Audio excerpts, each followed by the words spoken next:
AI 오토메이션에서 GPT나 클로드 등의 AI를 계속 넣어줘서 훨씬 더 많은 의사결정과 콘텐츠 제작 등을 스스로 GPT가 할 수 있게 만들어내는 과정을 강의로도 진행하고 있는데요. 근데 저희가 수십 개의 프로젝트를 해보다 보니까 가장 매력적으로 느껴지는 것은 여전히 뉴스레터입니다. 뉴스레터 외에도 굉장히 쓰임새 많아요. 챗봇도 만들어 볼 수 있고 챗봇과 섞여 있는 기타 여러 가지 기능들을 만들어 갈 수가 있고, 업무 자동화도 사실 한도 끝도 없이 할 수 있음에도 불구하고 많은 분들한테 뉴스레터 자동화를 만들어 보라고 건의드린 가장 핵심적인 이유는요, 여전히 이 뉴스레터 마케팅이라는 것이 마케팅에 가장 강력한 힘을 발휘하기 때문입니다.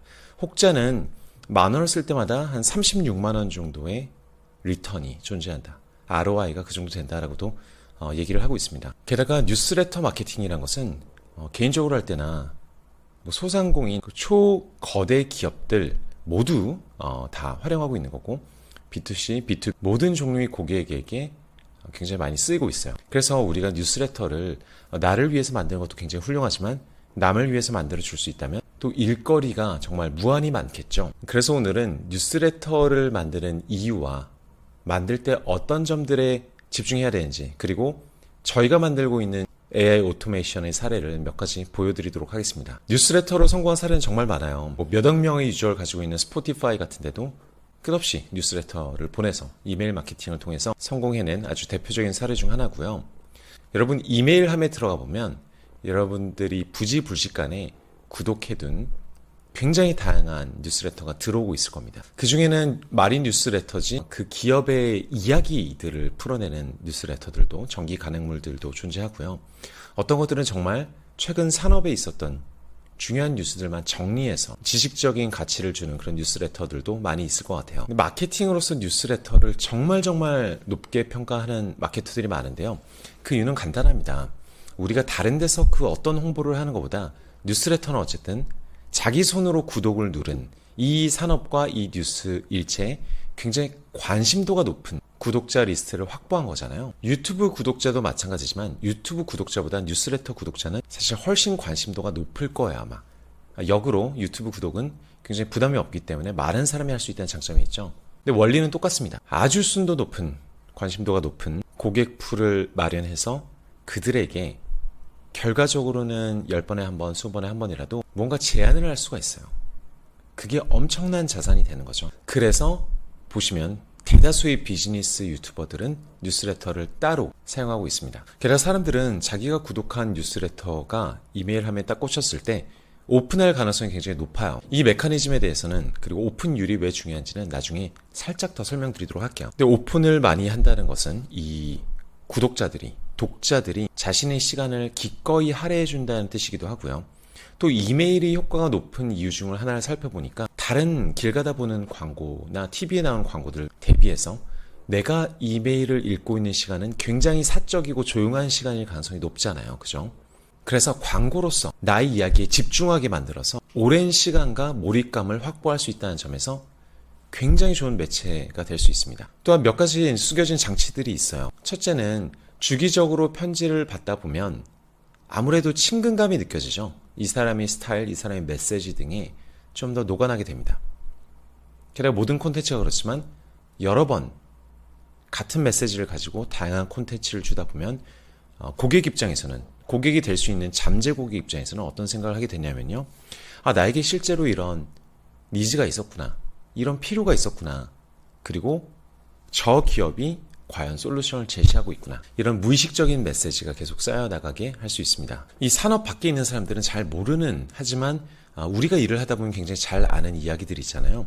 이런 것들을 비록 산업 밖에 있지만 궁금해하는 경우들이 굉장히 많이 있습니다. 예컨대 제가 언젠가 마이크를 사야 된다고 했을 때, 물론 인터넷에서 찾아보고 여러 가지를 하겠지만 어느 순간 이 마이크에 관심이 생겨서 이 회사의 어떤 뉴스레터 구독을 하기 시작했다고 해볼게요. 그러면 그 이후로 이 뉴스레터는 어떤 유튜버들이 어떤 경우에 어떤 이유로 여러 종류의 마이크를 사용하고 있다, 그들의 만족도는 어떠하다, 실제로 세팅은 어떻게 하고 있다, 이런 내가 궁금했음직한 이야기들과 새로 나온 마이크들이 어떤 것이 존재한다, 당사의 마이크가 아니더라도 여러 종류의 어떤 업계 트렌드들을 보여줌으로써 약간 캐주얼한 구독자가 마침 궁금했던 것들을 계속 채워줄 수 있게 되죠. 그렇게 지식을 얻다 보면 또 나에게 정말 필요한 순간이 왔을 때 마이크를 구매해야지 했을 때 그 회사를 추천하게 되고 그 회사를 사고자 하는 마음이 훨씬 더 강해지겠죠. 다른 모든 것도 마찬가지입니다. 변호사분들 중에서도 잘하시는 분들은 계속 자신의 뉴스레터를 보내서 생각거리를 만들어주고 자신이 잘 다루는 사건들에 대해서 그걸 참고할 만한 사람들한테 계속 지식과 자신의 이야기를 해주게 되는 거죠. 여기서 중요한 건 일방적인 마케팅 혹은 세일스 피치가 되어서는 그건 그냥 바로 이제 스팸함으로 가게 되겠죠. 중요한 것은 읽는 분들한테 어떤 가치를 줘야 돼요. 그분들이 읽는 시간을 투자하는 것이고 그 시간을 투자했을 때 뭔가 더 배워가는 게 있어야 돼요. 지식으로서 설득으로서 어떤 공유를 통해서 그들한테 가치를 제공하는 거죠. 그렇게 서로 고마운 마음을 쌓아가다가 결정적인 순간에 비즈니스가 이루어지게 됩니다. 사람들이 설득의 가장 중요한 것 중에 하나가 내가 자꾸 받는 게 많으면 그걸 되갚아주고 싶은 심리가 있잖아요. 이런 이유로 이메일 마케팅, 특히 뉴스레터 마케팅은 매우 훌륭해요. 그리고 좀 더 테크니컬하게 들어가면 오픈율이라는 게 이메일을 보낸 서버마다 이메일을 보냈을 때 상대방들이 스팸으로 인지해서 스팸함으로 많이 가고 오픈을 안 하다 보면은 점점 더 스팸함에 꽂힐 가능성이 높아져요. 근데 새로 만든 서버에서 계속 구독을 누른 사람한테만 이메일을 보냈는데 오픈율이 좋다. 그러면 소위 콜드메일, 아무에게나 이메일을 보낼 때도 상대방의 메일함에 인박스에 딱 꽂힐 가능성이 굉장히 높아집니다. 선순환이죠. 스팸을 많이 보내면 내가 정말 중요한 내용을 보내도 스팸으로 분류될 가능성이 높아지고 뉴스레터를 하다 보면 내가 보내는 모든 뉴스레터들이 다 상대방의 메일함에 고스란히 착하게 이쁘게 딱 꽂혀질 가능성이 높아진다는 거죠. 자, 우리는 이렇게 우리 내적으로 있는 콘텐츠를 만들어서 뉴스레터를 보내려는 것은 아니고 어떻게 하면 더 자동화를 하고 돈을 버는 방법, 즉 사업을 구상할 수 있느냐에 더 관심이 많습니다. 만약에 자기가 직접 사업을 하고 계신 분이라면 내 사업을 어떻게 좀 더 뉴스레터나 콘텐츠로 알릴 수 있을까? 이 사업이 잘 적용된 케이스를 알릴 수 있을까? 예시로 제가 뉴스레터 만드는 콘텐츠를 지금 이렇게 여러분께 가르쳐 드리고 있으면은 실제로 잘 만들어지는 그런 아이디어와 저희가 따낸 수주를 자꾸 보여드리는 게 가장 좋겠죠. 여러분들께서는 만약 사업을 하고 계시다면 그 개인 사업자라 할지라도 한번 나에게 구매 의향을 비춘 고객들한테 어떻게 계속 더 다가서서 부담스럽지 않은 수준에서 연락을 계속 취하고 나의 소식을 알리고 있느냐 굉장히 중요해집니다. 그런데 똑같은 원리로 모든 규모에서 이거를 똑같이 할 수가 있겠죠. 그러니까 회사 내부에서 우리 내부 직원들한테 뉴스레터를 계속 보내줌으로써 고마움이라는 마음을 만들 수도 있고요. 제가 아는 굉장히 많은 B2B 세일즈 팀들은 다 고객들에게 하루아침에 이 세일즈가 이루어지지 않기 때문에 장기간에 걸쳐서 어떤 무형의 가치를 주려고 해요. 고마움을 유발해내는 거죠. 이런 데 당연히 사용할 수도 있고요. 더 나아가서 남들이 그런 뉴스레터를 얼마나 만들고 싶어 하겠어요. 그 뉴스레터를 대신 만들어주는 비즈니스도 굉장히 큰 산업으로서 존재하고 있고 앞으로도 계속 존재할 것이고요. 뉴스레터의 약간 변형으로서 인스타를 꾸준히 올려주는 거나 페이스북을 대신 써주는 것, 블로그를 써주는 것 이런 것들을 통으로 수주를 받아서 할 수도 있겠죠. 그래서 이런 부분에서 어떻게 접근할 수 있는지를 저희가 만든 툴 중에 한 두세 가지 사례를 보여드리도록 할게요. 첫 번째는 제가 방금 막 오토메이션을 해서 네이버 프리미엄 콘텐츠로 내기 시작한 미국 주식 어닝콜 스터디라는 채널이에요. 거기 제가 실제 맥닷컴에서 어떤 시나리오로 대략적으로 어떻게 구성해서 콘텐츠를 만들어내는지를 보여드릴게요. 이거를 네이버 프리미엄 콘텐츠 같은 채널이 아니라 이메일로 만들어도 똑같은 공정으로 자동화를 할 수가 있을 것이고 스케줄링을 해서 매일 이메일을 보낼 수가 있겠죠. 또 다른 사례는 저희가 특정 업체가 있을 때 그 업체가 내외부에서 사용할 수 있는 뉴스레터를 하나하나 따로 디자인해서 접근하는 게 아니라 어떤 업체가 오든 어느 정도 퀄리티가 나오는 이런 메이크닷컴 시나리오도 만들어놨습니다. 이 경우의 사례도 좀 보여드리도록 하겠습니다. 자, 우선 저희가 만든 뉴스레터의 한 사례를 보여드릴게요. 이거는 저희가 특정한 회사를 짚어서요. 그 회사에 한번 제안을 해보면 어떨까라는 아이디어에서 나온 겁니다. 이 회사를 위해서 전용으로 만든 건 아니고요. 어떤 회사든지 집어넣으면 그 회사의 홈페이지를 찾아서 리서치를 한 다음에 어떤 산업에 있는지, 해외 경쟁 관계에 있는 기업들은 어떤 곳인지, 최근 이슈가 무엇인지 등을 찾아서 이 뉴스레터를 자동으로 생성해 주는 거예요. 내용을 살펴보면요. 안녕하십니까. 다인전공 임원 여러분. 임원들을 토대로 쓴 거죠. 어떤 프롬프트가 여기 들어가 있는 거죠. 그래서 뉴스들을 살짝 달아주고요. 굉장히 광범위한 영역에서 믿을 만한 소스들에서 뉴스를 가지고 와서 중복이 있는지를 체크하고 충분히 중요한 것인지를 체크하는 방식으로 이 뉴스레터를 생성을 하고 있어요. 정말 이제 뉴스를 모아둔 것에 집중한 셈이죠.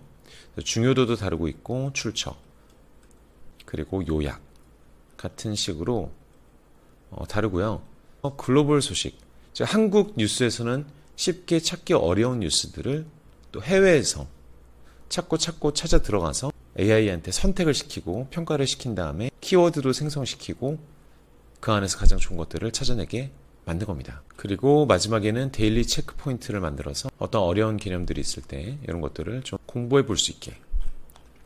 자, 다른 기업도 하나 집어넣어 왔어요. 저희와 어떤 관계가 있거나 저희 고객사도 아닙니다. 저희가 현재 이런 식으로 제안을 하는 스타일도 있다는 걸 보여드리려고 하는 거예요. 그래서 업계 뉴스, 어떤 회사가 뭐 상장 초읽기다, 고용부나 어떤 규제 당국이 어떤 일을 하고 있는지 볼 수 있고요. 산업 내에 있는 중요한 뉴스들, 심지어 임원들이 보는 거니까 하반기 경제 전망 같은 게 나올 때도 조금 넣어줘 봤고요. 그 해외 소식들도 쭉 다루고 있어서 산업의 소식을 접하기에는 굉장히 좋겠죠. 글로벌 전기 장비 시장의 폭발적 성장 예상되고 있다는 이런 리포트도 달아놨고요. 역시 데일리 체크 포인트도 만들었습니다. 책을 어떻게 만든지를 살짝만 살펴본다면요. 너무 복잡하긴 하죠. 어마어마하게 많은 양의 시나리오들을 활용해서 구성한 겁니다. 제 강의 듣고도 꽤 많은 분들이 이걸 직접 활용하고 계신데 AI랑 오토메이션이 합쳐지니까 할 수 있는 게 너무 많다. 굉장히 쉽다라고만 할 수 없지만 코딩을 하는 것보다 훨씬 더 직관적으로 평소엔 생각지 못했던 기능들을 다 연결하고 데이터를 구조화를 하고 그런 것을 하기에 굉장히 쉽다 보니까 굉장히 많은 분들이 인생이 막 바뀌어 나가고 있는 게 느껴져요. 이걸 저랑 함께 만든 친구도 완전히 새로 배워가지고 응용해서 하고 있는 거거든요. 대기업에서 자동화를 시켜서 너무너무 즐겁게 하고 계시다는 분들도 거의 한 10대 분이 계시는 것 같고요. 본격적으로 이런 자동화를 만들어주는 비즈니스를 함께 할 것 같은 사람들도 굉장히 많이 나타나고 있습니다. 근데 여기는 너무 복잡해서 이걸 다 설명드릴 수는 없을 것 같고요. 대충 이런 식으로도 하더라라는 것을 한번 생각해 보시면 좋을 것 같고요. 혹은 이렇게까지 복잡하게 안 하더라도 이에 준하는 자기한테 맞는 어떤 콘텐츠가 충분히 나올 수 있습니다. 한두 달만 공부하면 누구나 할 수 있는 수준이라고 생각하고 있어요. 이거는 제가 며칠간 작업해서 오늘 올린 건데요. 미국 주식 어닝콜 스터디라고 미국 주식에 이제 실적 발표를 할 때 인터뷰 내용이 있잖아요. 근데 그거를 제가 보니 한국에서 미국 주식을 투자하는 한국 분들 중에 영어에 익숙치 않아서 접근성이 떨어지는 경우가 굉장히 많이 있습니다. 물론 우리끼리 얘기지만 GPT에 넣어도 어느 정도 정보가 나오기도 하고 전문을 다 번역할 수는 없겠지만 전문도 마음만 먹으면 사실 AI 번역 프로그램을 사용해서 다 구할 수가 있어요. 대부분의 사람들이 이 번역을 넣는데도 시간과 수고가 필요하기 때문에 제가 한 자리에 만들어주기 시작한 거죠. 이거는 훨씬 더 간단한 이런 시스템을 만들었어요. 상대적으로 먼지가 좀 보이죠. 구글 시트에서 어떤 소스들을 가지고 와서요. 전문을 인터넷에서 긁어옵니다. 그리고 여기서 하나하나의 변수들을 특정 기업에 대한 변수들이 있죠. 무슨 기업인지를 보고 어느 분기에 있는지, 연도가 있는지, 이게 회계 연도가 다 다르다 보니까 이런 것들을 이제 변수화 시켜 놓고 티커라거나 언제 이 자료가 업데이트가 됐는지, 이런 실적 자료는 프리 캐시플로우를 자유현금 흐름이라고 자꾸 번역하는 경향이 있어서 그냥 프롬프트에 좀 넣어줍니다. 프롬프트에 애들한 걸 변수를 만들어서 잉여 현금 흐름이다. 챌린지는 도전이라고 자꾸 번역하지 말고 약간 어려움이다. 이런 식으로 번역하자고 미리 말을 해두는 겁니다. 그래서 크게 보면 어닝 트랜스크립트, 실적 발표 컨퍼런스에서 나오는 이야기가 워낙 길다 보니까요. 예시로 시킹 알파에서 이 컨퍼런스 콜 자료를 본다면 굉장히 길어요. 이렇게 보통 거의 1시간 정도 가까이 진행을 하다 보니까 길 수밖에 없겠죠. 그것들을 몇 개로 쪼개줍니다. 저 같은 경우는 이렇게 쪼갰어요. Question and Answer 세션이라는 게 있는 곳 전까지, 질의응답 전까지 한번 자르고 질의응답 후를 한번 자르고 여기서 미리 프롬프트를 써주고요. 그리고 Q&A 부분의 프롬프트를 써주고, 프롬프트를 써줄 때 이미 어떤 회사인지 등을 한 번에 넣어주고요. 그리고 오늘의 날짜 같은 것들도 넣어주고 템퍼러처도 미리 설정을 해줍니다. 이런 디테일은 하시다 보면 금방 배워요. 별로 중요하지 않습니다. 그래서 번역 모듈을 한번 돌리고요. 이거는 디플 번역이거든요. 콘텐츠만 딱 집어넣고 돌리면 됩니다. 저거 다 번역하는데 글쎄 한 1,000원 정도 드는 것 같아요. 그리고 GPT-4 옴니를 쓰거나 클로드를 썼다 그러면은 아마 2,000원 정도 드는 것 같고요. 그래서 다시 바디 부분을 클로드 3.5가 워낙 잘하다 보니까 집어넣어 주고요. 텍스트는 아주 간단하게 프롬프트 인트로랑 인트로 청크, 즉 내가 시키고 싶은 프롬프트 미리 써둔 것도 있잖아요. 그건 저쪽에서 한 번에 교정을 하고요. 가지고 오는 자료 이 두 개만 넣어줍니다. 프롬프트랑 자료 이렇게 넣어줬고, 뒤에는 Q&A 부분 뒷부분 넣어줬고요. 구글 닥스에 넣어주고 이제 제 원래 엑셀 시트에 표시를 해줍니다. 이거는 처리를 했어.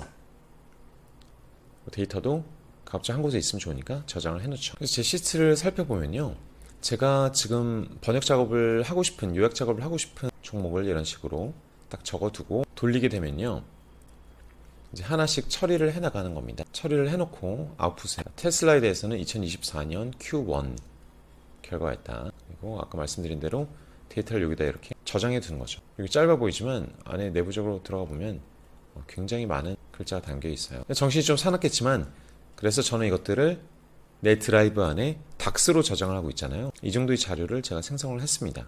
어느 정도 속도로 처리를 하냐면요, 7시 59분에 5개를 연속으로 돌렸습니다. 오라클, 아도비, 액센처, 페덱스, 마이크론까지. 시간을 보면 7시 59분부터 8시 1분까지 한 2분 정도가 걸린 거죠. 한 30초에 하나씩 뽑아져 나오게 됩니다. 그럼 이걸 갖다 붙여서 제가 요 미국 주식 어닝콜 스터디 이 사이트에 하나하나 올린 거예요. 근데 글의 양이 상당히 많죠. 완독하는데 48분 정도 소요되는 상당히 많은 양의 자료인데요. 들어가 보면 말씀드린 것처럼 한국 사람들은 요약이야, 사실 요새는 GPT 안에서도 이 자료를 검색해서 이 정도 요약까지는 굉장히 잘해줘요. 그래서 GPT를 굉장히 잘 사용하시는 분은 굳이 이 자료가 필요하실까? 그죠? 직접도 요 요약 정도는 사용해 볼 수 있다. 하지만 이 뒤에 있는 전문 번역은 굉장히 긴 글인데요. 한 40분 넘게 읽어야 되는 거니까요. 이거는 한국에서 구하기가 굉장히 어려운 것 같아요. 아무도 이거를 번역해 주지도 않고. 그리고 대부분의 사람들은 GPT에서 이 정도 긴 글의 번역을 한 번에 하는 방법을 굉장히 어려워 하십니다. 실제로 굉장히 귀찮은 일이고요. 그래서 아마도 미국 주식을 정말 진지하게 하시는 분들은 이런 번역이 필요할 거라고 생각을 했고, 이런 것들이 한자리에 모여 있어서 과거의 것도 볼 수 있고 그러면은 도움이 되지 않을까 해서 이 정도 단순화되어 있는 시나리오로 사실상 이런 글을 수백 개, 수천 개 쏟아낼 수 있는 구조를 만든 겁니다.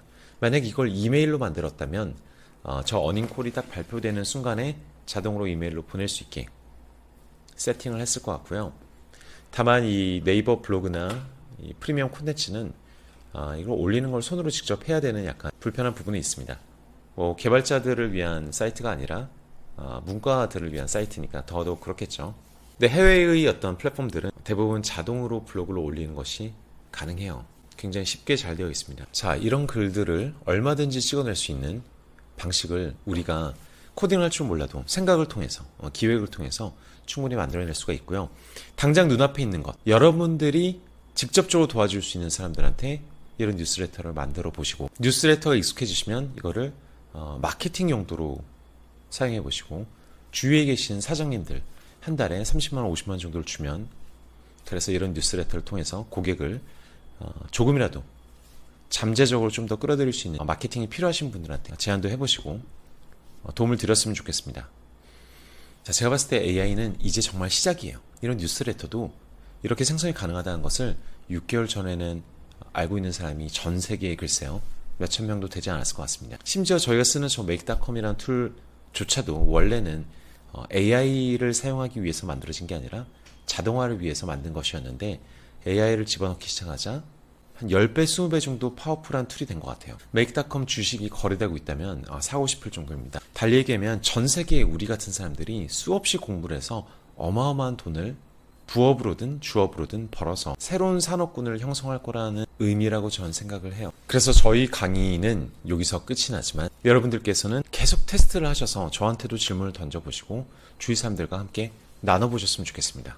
자, 이제부터는 유튜브랑 제 강의 페이지에 제가 발견하는 새로운 유즈 케이스, 상상이 되는 새로운 유즈 케이스들과 새로운 기술들, 새로운 응용 방법들을 계속 올려보도록 노력을 할게요. 제가 제 강의를 보니 완강률이 떨어지지 않을까 걱정을 했었는데 굉장히 많은 분들이 끝까지 잘 봐주고 계신 것 같아요. 비록 힘들게 느껴지더라도 아마 여기까지 따라오신 분들은 다 직접 해보신 분들일 거예요. 그렇죠?